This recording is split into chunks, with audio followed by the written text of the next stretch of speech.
देश के वीरों तुझे सलाम। हर पल देश के प्रहरी बनके, दिल में देश का जज्बा लेके, करते अपने देश का ख्याल। देश के वीरों तुझे सलाम।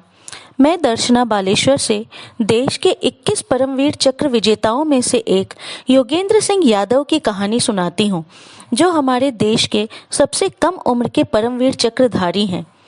10 मई 1980 को उत्तर प्रदेश के बुलंदशहर के एक गांव औरंगाबाद अहीर में योगेंद्र का जन्म हुआ। इनके पिता रामकरण जी एक फौजी थे, जिन्होंने 1965 और 1971 के युद्ध में हिस्सा लिया था। उन्होंने अपने बच्चों को वीरता के किस्से सुनाकर बड़ा किया। 16 साल 5 महीने की उम्र में ही योगेंद्र ने फौज में नौकरी कर ली। पर जब वे सेना में भर्ती हुए तो ये बिल्कुल नहीं जानते थे कि इतनी जल्दी युद्ध की भी नौबत आ जाएगी। 18 ग्रेनेड में एक सिपाही के तौर पर भर्ती योगेंद्र की ट्रेनिंग पूरी हुई ही थी कि पिता ने उनका विवाह तय कर दिया। 19 वर्ष की उम्र में शादी के बंधन में भी बंध गए। शादी के महज 15 दिन ही बीते थे कि कारगिल के युद्ध में जाने का फरमान जारी हो गया। 15 दिन की नवविवाहिता को छोड़कर अपनी ड्यूटी निभाने योगेंद्र सरहद पर जा पहुंचे।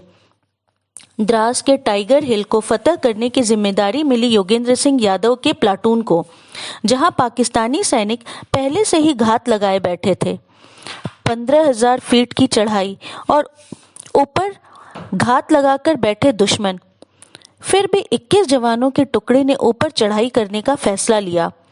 खड़ी चट्टान के सहारे टाइगर हिल पर चढ़ना बहुत मुश्किल था, फिर भी वही रास्ता लिया गया ताकि दुश्मन को आभास भी न हो। 21 जवानों की टुकड़ी ने ऊपर पहुंचकर दुश्मन के पहले बंकर को नष्ट कर दिया, पर इस क्रम में कई जवान शहीद हो गए। दूसरे बंकर तक पहुंचने तक सिर्फ 7 जवान ही शेष रहे। दुश्मनों को हमारे जवानों की भनक लग गई थी। उन्होंने फायरिंग चालू कर दी, किंतु सही लोकेशन का ज्ञान नहीं होने के कारण उनका निशाना खाली गया। भारतीय सैनिक भी शांत ही रहे।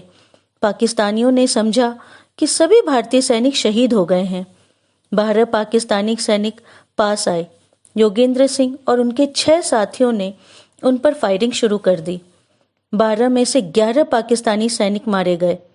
बच गया सिर्फ एक, जिसने अपने साथियों को भारतीय सैनिकों की जानकारी दे दी। अब पाकिस्तानियों ने पूरी तैयारी से भारतीय सैनिकों पर हमला किया। मोर्टार का एक टुकड़ा योगेंद्र की नाक पर लगा। खून तो पानी की तरह बह चला। दूसरी गोली योगेंद्र के कंधे पर लगी। बाकी के 6 जवान एक एक कर शहीद हो गए। योगेंद्र को भी एक एक कर 11 गोलियां लगी। पाकिस्तान के सैनिकों ने सभी मृत सैनिकों पर गोलियां दागकर उनके मारे जाने की पुष्टि की। योगेंद्र जीवित थे, पर मरने का ढोंग किया। पाकिस्तानियों ने योगेंद्र पर 3 और फायरिंग की, पर योगेंद्र टस से मस नहीं हुए, क्योंकि पाकिस्तानी सैनिक आगे के हमले की तैयारी कैसे करें इस बात की प्लानिंग कर रहे थे। उन्होंने सुना कि पाकिस्तानी सेना 500 मीटर डाउनहिल स्थित भारत की मध्यम मशीन गन पोस्ट पर हमले की तैयारी कर रही थी। भयंकर रूप से खून बहने के बाद भी योगेंद्र खुद को जीवित रखना चाहते थे, ताकि अपने पीछे की पलटन को यह खबर सुना सकें। कहते हैं, भारतीय सैनिकों का जोश इतना ऊंचा होता है कि वे समय पर मृत्यु को भी मात दे सकते हैं। इस बात का यह जीवंत उदाहरण है कि 16 गोलियां लगने के बाद भी अपने कर्तव्य को पूरा करने, अपनी इच्छा शक्ति के बल पर योगेंद्र जीवित रहे। घायल शेर बन गए। जब पाकिस्तानी सैनिक वापस जाने लगे तो योगेंद्र ने चुपचाप अपनी जैकेट के अंदर हैंड ग्रेनेड निकाला और कुछ ही दूर खड़े पाकिस्तानी सैनिकों पर फेंक दिया। वह कुछ समझ पाता इससे पहले उसके परखच्चे उड़ गए। योगेंद्र का एक हाथ टूट गया था, पांव भी टूट गया था। 16 गोलियां लगी थी। फिर भी रेंगते हुए उसने एक राइफल उठाई और जगह बदल बदल कर फायरिंग की, ताकि दुश्मन को यह एहसास हो सके कि यहाँ एक से अधिक सिपाही हैं। जल्द ही पाकिस्तानी सैनिक घबरा गए। उन्होंने समझा कि भारतीय सेना की दूसरी टुकड़ी पहुंच गई है, सो वे सभी जान बचाकर भागे। योगेंद्र रेंगते हुए पाकिस्तानी सैनिक के अड्डे पर उनके टैंक और मोटर की स्थिति देखने पहुंचे। वह यह सब जानकारी किसी भी कीमत पर अपने दूसरे साथियों तक पहुंचाना चाहते थे, ताकि टाइगर हिल के रास्ते में आने वाले अपने अन्य साथियों को आगाह कर सकें। आगे बढ़ने से पहले वे वहां वापस आए जहां उनके बाकी के 6 साथी मृत पड़े थे। किसी के भी जीवित होने की आस नहीं बची थी।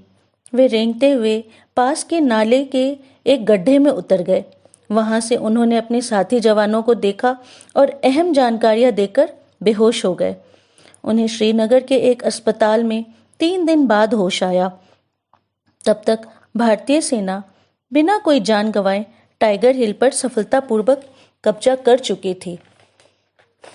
इस जांबाज को 19 वर्षीय मरणोपरांत परमवीर चक्र प्रदान करने की घोषणा की गई, पर भारत मां के इस सपूत ने मृत्यु पर भी विजय पा ली और 26 जनवरी 2006 को योगेंद्र को सबसे कम उम्र में परमवीर चक्र से सम्मानित किया गया। योगेंद्र कहते हैं, एक सैनिक एक निस्वार्थ प्रेमी की तरह होता है। वह बिना किसी शर्त के दृढ़ संकल्प से प्यार करता है और अपने राष्ट्र, अपने रेजिमेंट और अपने साथी सैनिकों के लिए अपने जीवन को खतरे में डालने से पहले 2 बार भी नहीं सोचता है। भारत मां अपने इस बहादुर सैनिक पर हमेशा गर्व करेगी। जय हिंद।